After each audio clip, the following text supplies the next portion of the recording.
ngene aku yo gak ambek kanakno ngono. Masa saiki enek-enek enggrek sampean piye ngono. Enek nggih matane. Ngene apa? Ngene iki selerane sampean iki ngene iki. Ngene iki ben piye cilik ngene ben iso diuncal-uncalne apa piye? Hei. Mau padane bal voli. Assalamualaikum salam. Panjenengan ngene aku sering nek regane aku tak muleh. Woi. Urusanmu keluargamu rampung komentar. Wis ora iso guluman apa-apa aku. Nek jenenge wis sowan ana nganjuk piyai iki ning gatekke wayangan penonton partisipasi. Anggone le mreksani wayangan kuwi jos banget bludak sampai ngendi-endi tepuk tangan kagem panjenengan sedaya menika Bapak Ibu. Wah, luar biasa. Aku nderek sowan kene iki acara reuni halal bihalal keluarga besar Mbah Karto Dimejo menika. Hah? Mbah sapa? Mbah Karto Dimejo menika. Endi tadi? Lah menika nggih sowan menika acara reuni halal bihalal. Ngosek ta, keluarga besar Mbah Karto Dimejo. Ngosek ta. Kok bilang tamu kok mripate celalaan kan kono iki lho. Lah acarane bengi iki lah. Kuwi banere rung didukke ngono. Bodho wingi ngaten lho. Acarane bersih dusun. Kowe kok ya gak gelem ngomong ya kowe ben. Tak kira acarane iki halal bihalal. Keluarga Mbah Karto Dimejo. Bersih dusun. Bersih dusun. Menika wonten tampang nggih Mbak Yu. Nggih, dusun. Menika mung dusun ning bisa membuat acara yang begini meriahnya. Spektakuler. Luar biasa. Mergo disembadani tenan. Margo masyarakate nyawiji dadi siji. Kompak banget nyukuri sing dadi nikmate. Apa sing wis diparing dening Gusti Allah dinikmati, disyukuri, diwujudke bengi iki nganakake bersih dusun. Nggih. Mula ngaturke uluk salam perkenalan kan jari nembe pisan iki to nggih. Nggih, nembe sepindah menika Mbak Yu dalu, bapak-bapak ibu lan adik-adik Mbak Yu, rencang-rencang kula sedayanipun. Derek tetepangan menika kula Eka karo sing ngendang coba ben awake dhewe rada enek chemistry Mas. Heeh. Tak. Biasane anggere karo sing kendang ini kan enek sambungane. Oh nggih. Nggih, dibaleni ya. Oh nggih. Wilujeng dalu bapak-bapak nas saha ibu-ibu sedanipun derek tetepangan menika kula Eka. Uget. Oh, dasar baleni neh, Mbak, baleni neh. Rada dibaleni Mbak menawa uget-ugete kurang jelas saka kono kan bodiku ki nek disawang lencer kuning nemu piring ngono lho. Walah. Wong dedeke semeter kotor ngono wae, Dik. Lha lek kotor ya disaponi. Maksudnya ya mending lah. Iya. Wanita kok semeter kotor. Ngono kuwi sing tekan sing mirsani tekan kono aduh, endi to Mbak Eka kok wis ngadeg kok panggah lungguh saking ora ketoke. Omong ngono to, omong ngono. Aku iki wedi lek ayu-ayupen ngono. Dadi memang bodiku tak setel ndoprok ngene. Dadi lek ayu-ayupen kuwi malah gempang gilap, pusing aku njegur kalenan piye? Aduh. Ayo. Namane sapa namane? Jalani lagi ya. Wilujeng dalu para tamu ingkang sami lelenggahan. Nderek tetepangan menika kula Eka. Uget. Oh, ngono kuwi mau sore apa ya mbok anu sik mbok kencani sik sing ngendang kuwi mengko iso. Ayo tanggap cerdas lho penabuh penyanyi kok ngrawit sing cerdas. Saged kluget. Heeh, dadi nek sindan pawakan uler ngene iki langsung piye carane wis langsung sinambungan ngono. Oh iya. Heeh. Ngerti, makasih. Lah. Wis ngasih. Ngaturke panuwun terima kasih. Terima kasih sanget kula sampun ditimbali nderek sowan wonten tampang menika lho Kang. Ngono apa, Jeng? Ya sing dadi petani, muga-muga asile saya melimpah kathah ya ta. Amin. Sing pegawe ya semono uga asile ya kathah melimpah. Karere saya melejit. Terus sing dadi PNS ngono kuwi barang. Penitipan sepeda. Lho. PNS pegawai negeri sipil. Lah ya kuwi tapi kan enek sing nitip sepeda, lek ora enek sing parkir lho, sing jaga sapa? Montore ilang. Nah, ya. PNS muga-muga ya saya melejit karire ya ta. Penitipan sepeda. Iya. Muga-muga akeh sing parkir. Akeh sing parkir. Heeh. Sing isih jomblo didongake. Sing jomblo muga-muga ndang entuk pacar, ndang entuk jodoh ya ta. Sing urung duwe putra, sing urung kagungan putra, ndang oleh putra. Sing gerah, ndang enggal waras sehat kaya wingi-uni. Amin. Sing wis duwe bojo ya ndang duwe anak ngono lho, duwe anak. Nggih. Sing duwe utang, muga-muga sing ngutangi lali. Sing duwe utang ya gagel ndang iso nyaur lunas. Amin, amin nggih Pak Bu nggih. Nggih. Sing banter dhewe ketara akeh mesti. Wah luar biasa niki ngaturaken panuwun dumateng Pak Wo utawi Pak Kasun. Pak Kasun menika nggih lenggah nggih Kang. Nggih, ugi Bapak Ketua Panitia. Bapak Ketua Panitia menika Bapak sinten? Pak Anang Triyanto. Pak Anang Triyanto. Nggih, Pak Anang wau sonten nggih paring dawuh sambutan nggih. Nika warga masyarakat sing ditenggo jenengan. Oh, upama Mbak Eka uget-uget ora iso tanggal iki, wayangan ora mungkin iso dumadi. Waduh, aku sinden kok sajen. Lah sinden kok kaya umume ae to. Kok nganti ra sida wayangan, tapi tenen ya nek. Kok iso malah dongake udan. Lah iya to, enek aku soke udan kono-kono. Wah luar biasa. Saiki jajal sampean paring apa ngono? Bawa apa-apa sing pisungsumke kanggo para warga masyarakat ana ing dusun Tampang. Aku kon paring-paring ning kene. Lho. Lah aku rene-rene njaluk Pak Wo lho. Sik to piye to? Maksude iki udu rembug utawa nyumbangke apa ngono? Wis telat acarane wis kadung digelar rapate wis ndek kae. Heeh. Kok iso kon melu rapat, kon melu rembug. Lho. Maksude iki menunjukkan kebolehan. Lah boleh apa ngaku urung disangoni kok boleh iki lho. Ora oleh aku ki. Wah mbuh Mas aku. Ya maksudnya aku ya saiki lah melu apa jenenge ngregengke swasana muga-muga dadi rena ing penggalih panjenengan sedaya. Aku ki ya warga Nganjuk itu sudah melihat gitu Mbak Eka uget-uget niku sudah naik daun gitu. Ibaratnya wong niku naik daun. Uget-ugete niku godhonge munggah gitu. Iya aku berarti munggah ning dhuwur anu godhong ngono. Karena aku ki uler jati ya. Rumangsaku. Ayo misungsumke apa bawa sak napa monggo. Bawa dulu. Slendro, pelok napa barang monggo. Pelok mawon, pelok nem ya. Jumbo karo swasana. Kula nyuwun kae lho bawane dandang kula lek suling ya. Wo, nggih. Luar biasa. Iki tak pisungsumke kanggo panjenengan sedaya, Pak Wo lan para perangkat lan para jajaranipun. Alah. Wong kok kewes gandes luwes merak ati. Ya iya ta, masa yang gak kewes. Alah. Polahe kaya kucing goleki mie mboke. Sinden kok kaya kucing. Sinden ki kaya Luna Maya apa piye kok? Lah Luna Maya. Lah iya ta ya ngelem saithik kaya aku ki. Alah kok ya Mbak Yuku ki sing ayu dhewe. Panjenengan ki kok ya kewes tenan, ayu tenan kok kaya kucing. Ayu lho panjenengan ki sing padha. Nek karo wong akeh ya ora. Ayo coba suarane dicicipi kaya ngapa. Nggih. Ayo rowang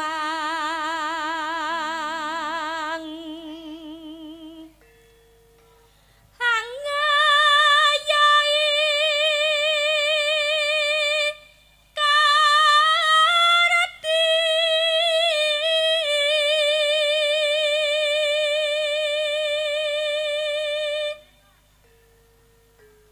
Nora Kendat pembangunan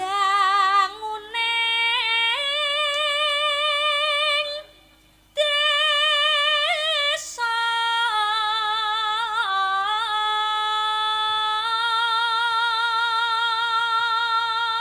Ngene iki upama dirungokne lewat radio no wong-wong mesti wis bayangke. bayangke sing piye? Wah, iki mesti sing nembang wonge dhuwur lencir kuning. Mesti putih kuninge. Wah, Lah jan. kok ngono kok dadak dibayangke mbok langsung teko lokasi wae. Mesti wah bangkeane nawon kemit bareng maro yuh tawon demit bae. Ngene iki jenenge pawakane wong nawon ndas. Bapak bangkean ki jenenge nawon kemit kok iso nawon demit. Malah golek sing beda ben wedi wong-wong ngono lho. Ben wedi kok buta. Dadi yo mripate mblalak-mblalak. Oh, nggih. Terus jenenge apa kuwi tangane mblarak sempal ngono kae. Irunge miji timun. Saya tahu irung aja terus miji timun. Oh, miji timun ini untu ya. Untu kuwi jenenge miji petel. Masa aku, Wak. Lanjut. Yo ben karo gothokane tawon ndas mau to. Pisan mangan gayor. Ayo. Masa aku.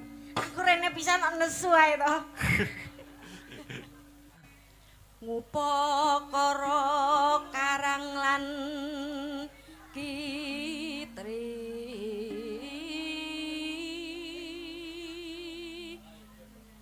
Lah nggih pinuti murih becike kok ngupakara karang lan kitri. Ben murih buni dibecike niku lho, Mbak. Ya dijujuk Mas. Rene to, aku ki aja omong ae, lali aku.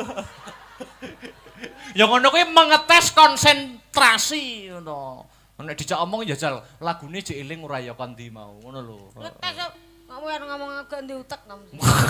Ora, sik sampean iki cerdas ngono lho. Ya. Cerdas ki encer nggo ndas. Dadi milih teko kuping. Kowe kopok. Oh gilani Mas aku. Rene pisan kok ngomongne kopok. Sing ngomong sapa milih kok kuping iki nek ya ora kopok kenek to. Oh iya. Inu timure becike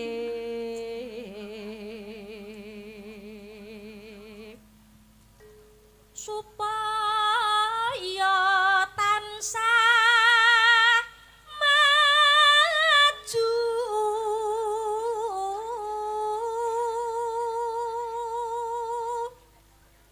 ngupakara karang lan kitri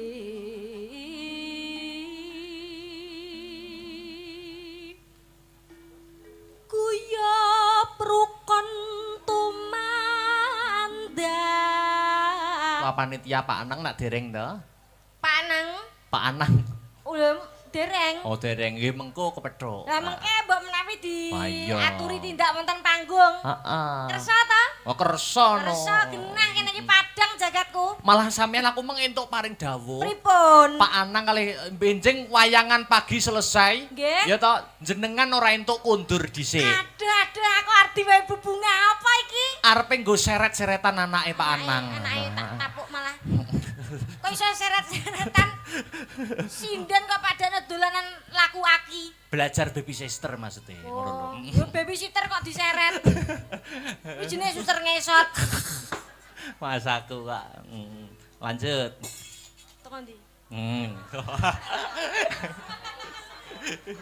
Ngene iki lho senengku ibu ki mesti nyemak marang aku. Ora dolanan HP dhewe karo ngono lho, Din. Wong aku nyindan dolanan HP terus. Jare acarane bersih dusun kok malah halal bihalal. Iso. Pak Karto dibejo ayo. Ora bali anake Pak Slamet. Ya. Asangkotku merago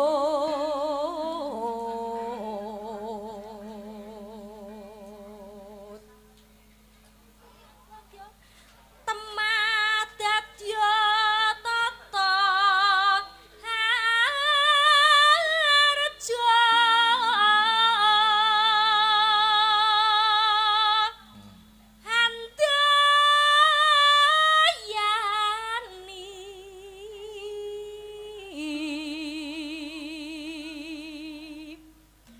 murah sandang pangan yekti jero kutha desa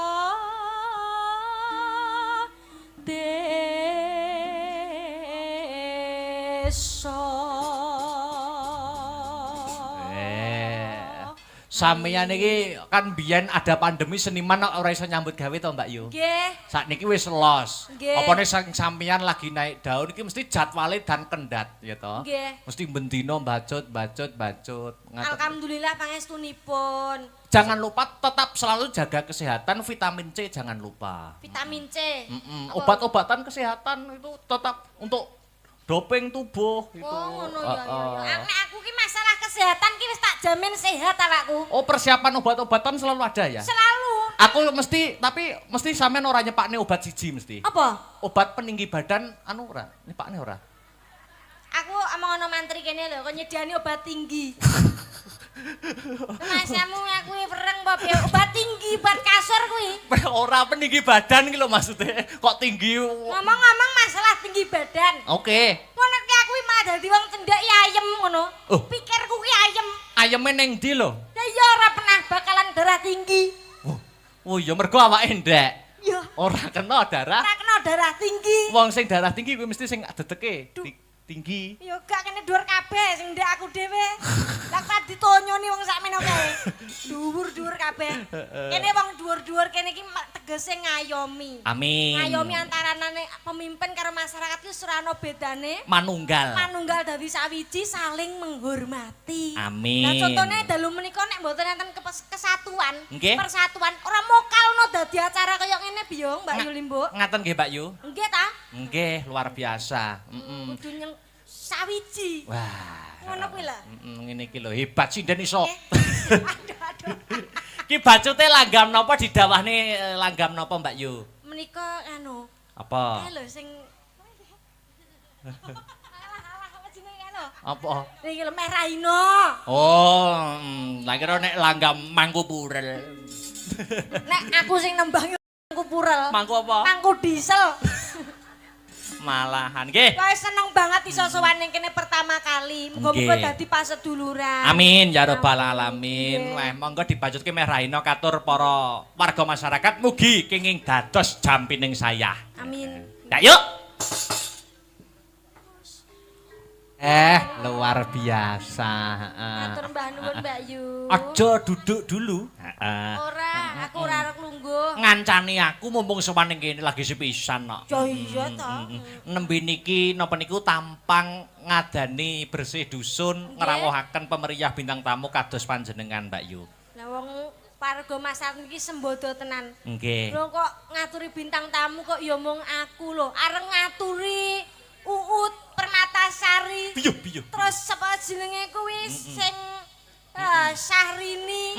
Blengah-blengah. Jadi bintang tamu jane ya kudune sing dhuwur. Heeh. Blengah-blengah ngono lak kena disawang to. Lagi golek sing ra umum kok. Ngene iki lho lak kanu dadak kudu berdiri kabeh to sing ning mburi. Ndi to kaya ngingok belek kae to.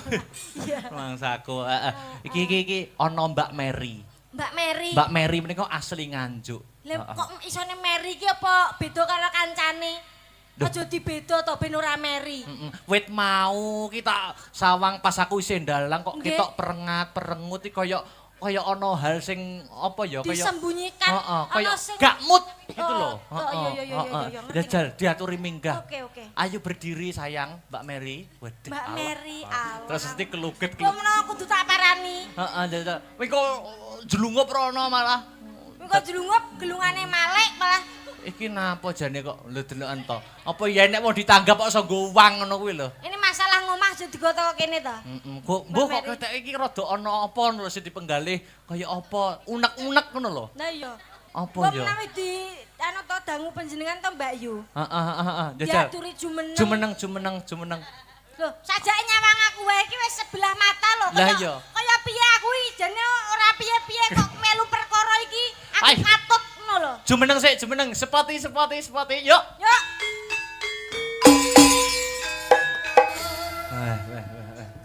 Lah menika. Kok ketoke kaya gak mood ngono ki Nggih. aurane peteng ngono ki ngopo? Suntrut pasuryanipun menika jane kenging menapa to Mbak Yu? Nyuwun sewu nggih Mbak Yu. Rasa 1000 kene 2000 renek kok. Tegese niku napa niku ukara sing biasanipun saderenge matur ngoten niku kersane tidak menyakiti hati seseorang. Lah aku patone ora mok cokot aku gak sakit kok. Aku ora tau nyokot. Lah dilat. Aku melu kowe lho, Pak. Aku bocahmu pokoke. Nyuwun sewu Byong Cangik Mbak Limbo. Waduh, ya nek ngono. Kados pundi? Apa to jane apa? Ngene kok ora oleh nesu dari segi spot pun sudah berbeda. Piye? Mbak Maksudnya Yu eka wau spot perahu layar. perahu layar seneng bunga. Heeh. Aku munggah kaya gundul-gundul pacul. Ngono wi piye to rasane atimu ngono. Aku ki mbok anggap ban cinde ban ciladan pilih kasih begitu Ya toh. iya toh, Mas yo aku ora muni ngono kuwi audien itu sudah tahu dan sudah membuktikan. Heeh. Sini sampai tahun kemarin itu ngajaki sampean terus. Iya, saiki mbok enek tengu iki. Sing tengu sing ndi? Niki. Sing iki.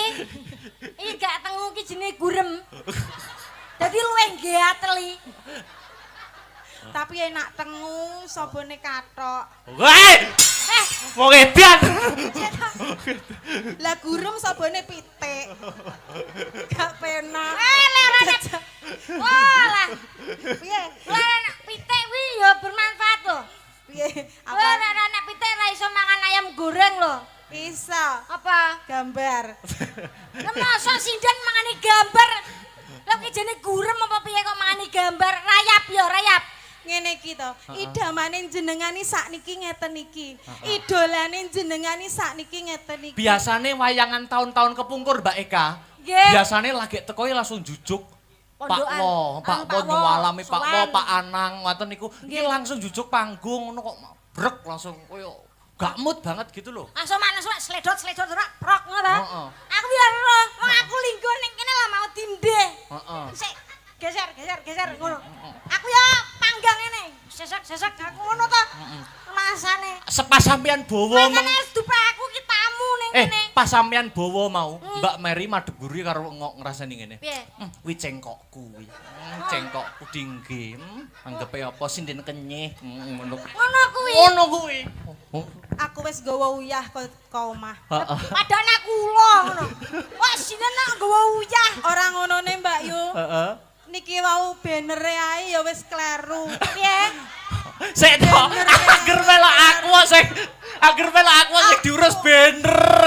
Benere piye Nek benere? pisan pindho ora masalah. Enek ingsun yo gambarku yo ora tau dipajang. Dupeh aku yo mung timun nggo suku.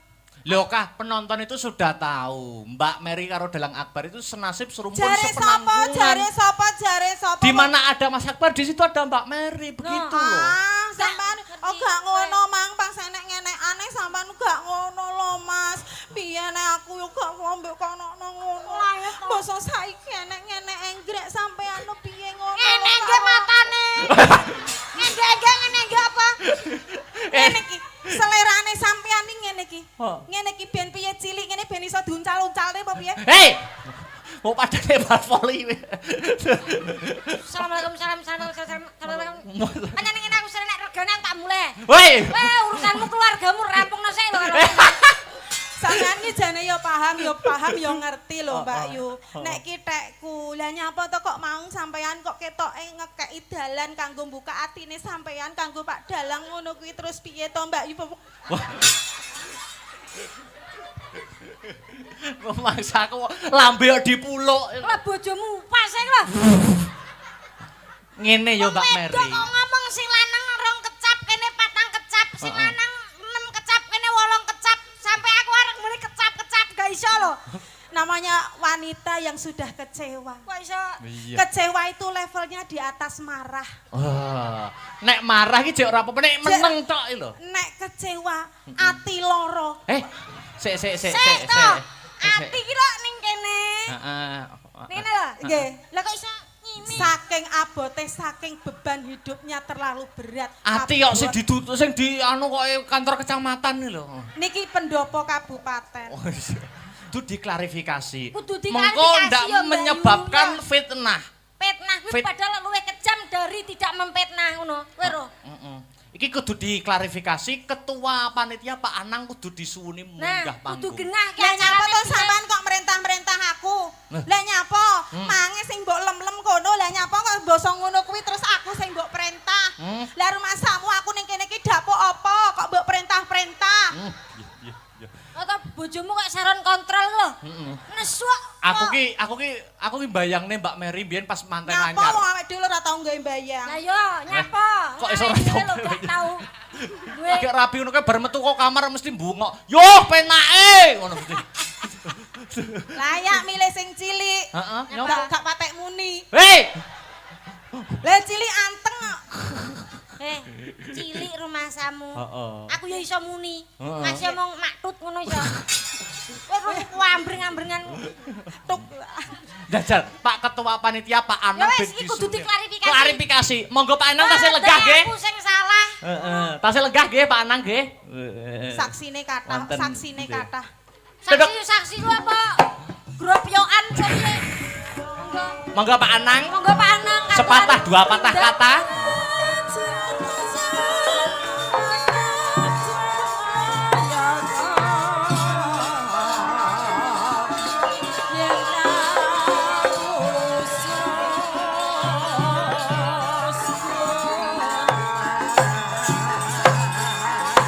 Pak Anang. Monggo Pak Anang aturan Pak tindak Ketua wonten Panitia. panggung.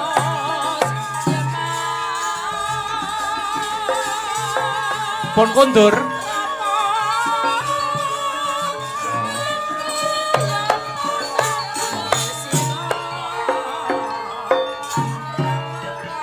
Saya tahu Nggih. mengapa beliau pun kondur. Napa ye?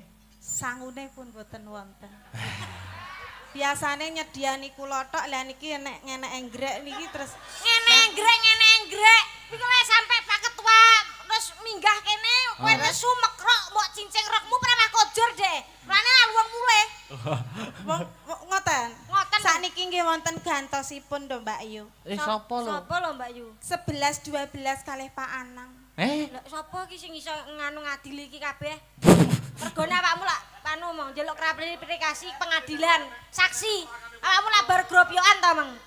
Aku gak gropyokan Mbak Yu. Lah piye? Wong aku ki mengungkapkan apa yang ada di hatiku. Alah, Aku alah. engko nek gak tak ungkapno tiwas muntup-muntup dadi udan. Alah. Lah aku gak mau seperti itu. Aku yo ndak mau lho kalau seperti unu. Aku ingin menenangkan pikiranku. Aku pengen semeleh Mbak Yu. Nek wong lanang gak kena tak ganduli yo tak jolne. Lah yo ngono ae. Wong lanang ora mung dhek tok. Sing gender kuwi ya wis Hei! Gak apa-apa kuwi engko mok kerok yune bobok. Kuwi malah keri lho karo ngono iki. Nggih, mbok menawi anu diganti sapa sing iso ngadili? Pak Wo. Pak Wo. Sing terus sing damel banner. Ayo. Wis diklarifikasi piye karepe? Kersa minggah mboten tawani no kok. Pak Wo. Pun sare napa dereng? Nek wis aku arep nusul. Nek wis aku gayaku ning jeding. Lah piye terus? Terus aku kan gak roh jedinge tak bukai lawang-lawang wi pokoke anggere nek wong lanang ning kono langsung tak tubruk. Weh! Sik to, Mas. Mas. Iki aku ya arep klarifikasi. Ngopo ye? Bojomu begengek. Hei! Ngawur. Kersa mboten lho Pak. Nek umpami Pak Wo mboten kersa, Heeh. aja to Mas, aja Pak Mudin lagi engko nek adan ning kene ya coto aku. Wis keadaan koyo ngene iki engko ya karek perange lho wong loro iki. Ya wis, berarti bener awakmu milih aku wae. Lah ngopo? Bojomu wedi karo moden nek dirukiyah lewat malih iku. Wis pakune copot dadi malih. Pripun anu kersa mboten? Sinten mbok menawi Panitia. ketua panitia napa pun telas-telasan sedaya ta niki pun mboten wonten turahan ta. Ketoke roh dirimu ngedap ngono lho ketoke iki. Lah nggih terus kondur. Aja mbahas perkara kuwi to. Napa to Mbak Yu? Aku lek gak bahas apa-apa lek sampean mikire kok sampai sakmono men ya aja sampai ngono to yo awake dhewe iki wong seni ngene iki ora tau mengharap ngono-ngono kuwi ge apa lo ngono-ngono kuwi wong awake dhewe iki. Bojomu nek gak diungkrek ngono piye to jane? Ya wis ngono kuwi kaya silit pitik. Iku lek tanganku sedina tak nyunyuk nek kono terus. Lah iki lho nyedaki iki lho Aduh. Aduh. Sampeyan sayang, sampeyan ki kok saya suwe mundak langsing iki diet apa kencing manis? Kok ngoten to samian iki? Samian nih apa samian pean? Samian iki pikiranku ki banter. Lah samian piye, Mas? Hai! Samian. Lah kono karo kono lah kene harus apa? Kaya karo lampu. Ben kesetrum. Wah, seneng nek aku kesetrum. Seneng. Lah terus aku engko Ya aku yang balik karo bojo. Iso Lho sampean kok batek ngono lho, Mas kok batek lho taliku delokan ucul lho. Kene tak benekke ben ngubet gulu. Oh, enek kerise iki lho, wedi nek ketujep iki lho. Wis seneng nek ditujep. Namuni ae kok. Sapa iki panitiane? Sapa ditayuh biyuh. Putraro wong kangen. Biyuh Wong kangen iki ngono kuwi ta? Heeh, lha aku lho ya pengen ngalem-ngalem, pengen manja-manja. Tak dulang purun, tak dulang purun. Purun lho, Mas. Nganggo sikil ya, nganggo sikil. Nganggo sikil kok, Mas. Yo gawe sekrop. Aku tak mlebu kotak suwe-suwe. Ya aja ngono to Mas, bojomu ku lek dulangan nganggo angkong ngono lho. Ayo sapa? Sinten nek mboten wonten nggih bar mawon. Hei! Bisa beri kecrek polisi yo bar. Lah nika Pak polisine sampun rawuh nika. Dereng ngantuk nggih, Pak? Dereng nggih. Dereng. Yo lah kupluke, alah-alah kupluke jengat. Monggo perwakilan sinten Perwakilan mawon mboten napa-napa. Setunggal mawon sinten. Mboten usah wedi, tidak dipungut biaya karena kita sudah ditanggung oleh BPJS. Mas aku iso BPJS. aku askes ndin. Cah kene cah PNS kok. Oh, pini sepuh. Oh iya. Layak kok uzur. Monggo senior. Ibu napa bapak ingkang mewakili Ayo. panitia Lah kelo. Ah, menika lho Ibu. Lah kok malah tindak wingking. Malah Pipis tindak ta? wingking. Oh, Ibu istri ketua panitia. Oh nggih. Bu ketua panitia. Nah, Monggo Ibu. Monggo. Ojo jonggol-jonggol to Mas, aku ki nyambut gawe. Sing jawe-jawe ki sapa? Lah ki mang util-util ki mang. Mas aku util-util. Oh, alah, aku apa mau lungguh ning tengah ngono oleh gak to? Oleh. Oleh. Sampeyan lho pacakane koyo boneka ayo to Mas? Heeh. Boneka santet. Ben nyantet kowe. Piye wetengmu tak iseni apa kipas angin sedina ben begela gelo karo ngentut ae kowe. Bisa Mas boneka. aku ora tau bener aku. Aku ning ngene. Delokan to. Oh, pagune jembar semono. Pagune jembar semono kok iso. Wis ning kene ae. Ben koyo bocah areng jiko rapat ki lho orang tua, keluarga berencana dhewe. Ngene iki malah gawe GR dalang dikira koyo ganteng-ganteng wae. Oh iya ya. Oh iya. Allah. Asline iki aku srek karo Mase asline aku. Sing ndi? Cuma Mase gak gelem karo aku. Mase sing ndi sing blangkonan? Sing gambang.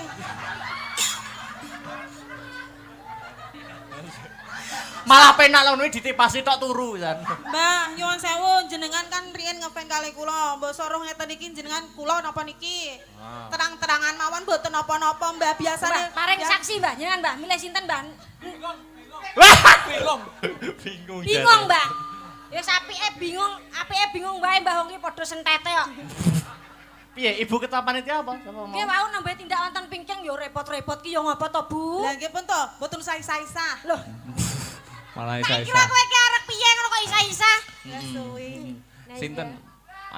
Yo nembang. Nek Mbak karo Mary. ngenteni Ibu panitia. Apa sampean apa piye munggah? Ayo Rene, tak atasi pisan kene. Wei. Aku ngene iki ono rasa dijarak ya. Liwat tak lewek tenan. Weh. Rasa jarak kok nesu ngene iki. Jajal nembang Mbak Mary jajal. Nek pancen ora gelem kalah karo Mbak Eka nembang. Nembang. Oh. Karo ngenteni Bu panitia. Heeh. Malah Sindono nganggo jegok barang.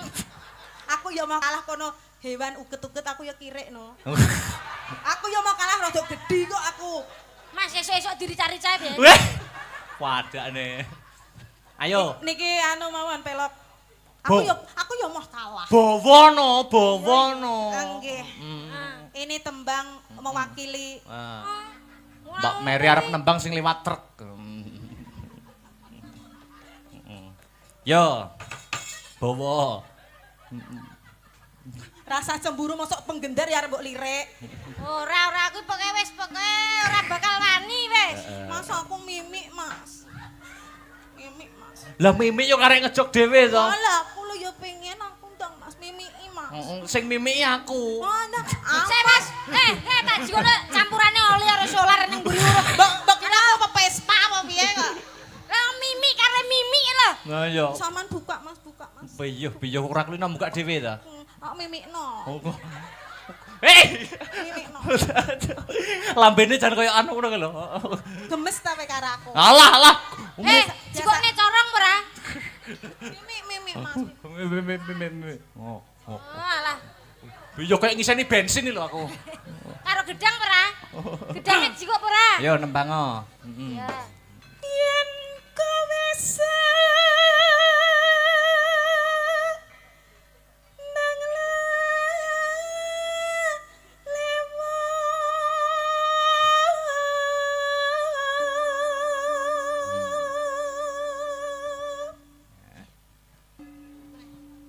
Aja marahi aku. Ora. Pancen Kakang Mbok ki ya suarane becik, ayune kaya ngono, lencir dhuwur kuning. Lah ya to pawakane kuwi kaya ngono lho, kok ya iso di apa kuwi diduakan. Kaya ngono lho, mosok disia-siakan. Wong lanang yo. Nanging tungkake kok mlethek kabeh. Gak meletek ki kaos kaki kok. Oh kuwi kaos kaki. Motif Pak kuwi. Oh motif. Iki kembang. Oh iya. Wah, kuwi nek malahan nek pamane nggon lunyu-lunyu iso nggo ngerem kok kuwi. Lanjutno. Kondi Mang. Lah. Saja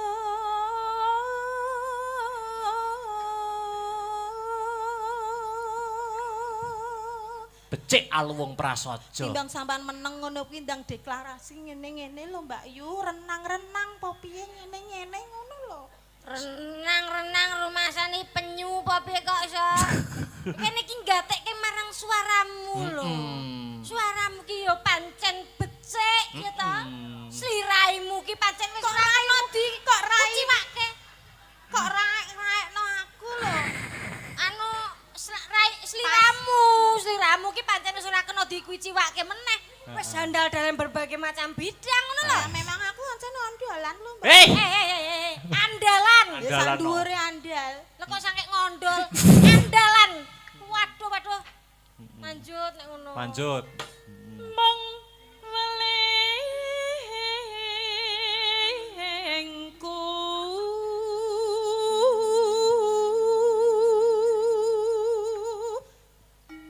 aja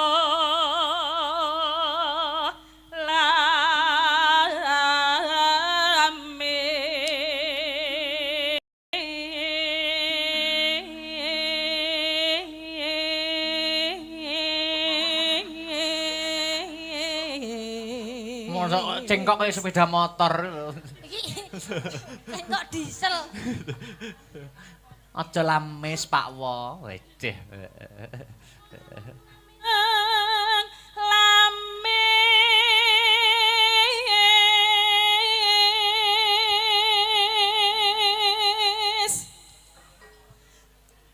gampang kena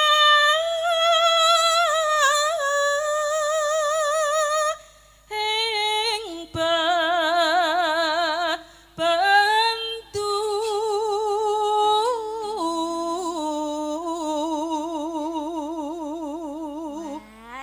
Iya. Badhe teng pundi Bapak Ibu? Wah. Yasinan. Nunggu Arep kondur to acarane iki ya wis berjalan lancar nenggani berkahi. Wis paring saya sesuk enek kegiatan sing kudu dilakoni ngono. Dan nek pamane awakmu ora trima karo aku karo Mas Akbar, awakmu cemburu to Mbak Yu? Aku yo golekno sapa ngono? Aku roh Sapa? sing cocok kanggo sampeyan. Aku karo ndi? Selerane sampeyan. Sapa ye? Pomone tumbas kain ki ya nek sampean kan cilik saidik. Dadi kudune enek imbangane pomone 2 meter kan sampean sing 1,5 meter, sing 1,5 meter iki gandengane sampean. Kae lho, Mbak. Iki lho. Mas sing iki. Ya. Lah kok lek jejer karo aku prakaya wong arep nyangking daging korban. Lah kok enek to kain kok 1,5 meter. Lah nyangking koyoran. Wong kok semantiku. Gegere kaya bongkokan damen ya. Oh alah. Bacotke. Gila kowe nggawe serik atine wong. tumrape sesrawungan mbok aja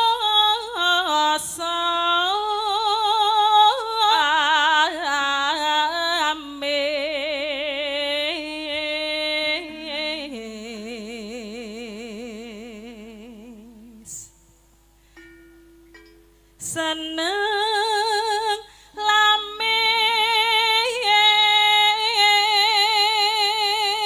lamis padha karo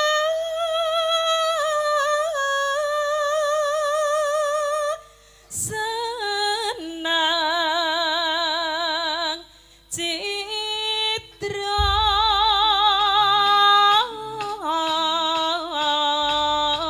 sik ta sing agong iki ngono aku urung mandeg iki lho cah kandang rejo ngejak gendut Layak sing ngegongi nganti lali-lali lah wong ning drone ning walike gong kuwi ono ceweke. Lah antili ono. Sing tak kandakno bukmu kowe. Winginane aku mbok kenalno ning wong tuamu saiki ganti kuwi. Mas, bojomu jane sinden pemanol kene kok. Tak kandakno bukmu. Besok gawe video kok Mbak Mary. Judulnya Skandal Kempul. Jadi isine sak video yo tung. Iki Pak Ketua Panitia nggih, anu mboten tindak nggih, mboten wonten panggung. Mboten nggih, mboten. Wis berarti awake dhewe resah diurus ya. Aku kadung utang Nah, pulsa. masalah Kadung utang pulsa tak jebno saweran nggih Pak mengki riyen. Ngutang 100 ya aku. Bangetan Mbok menawi Pak Agus Winarti kersa tindak. Pak sapa?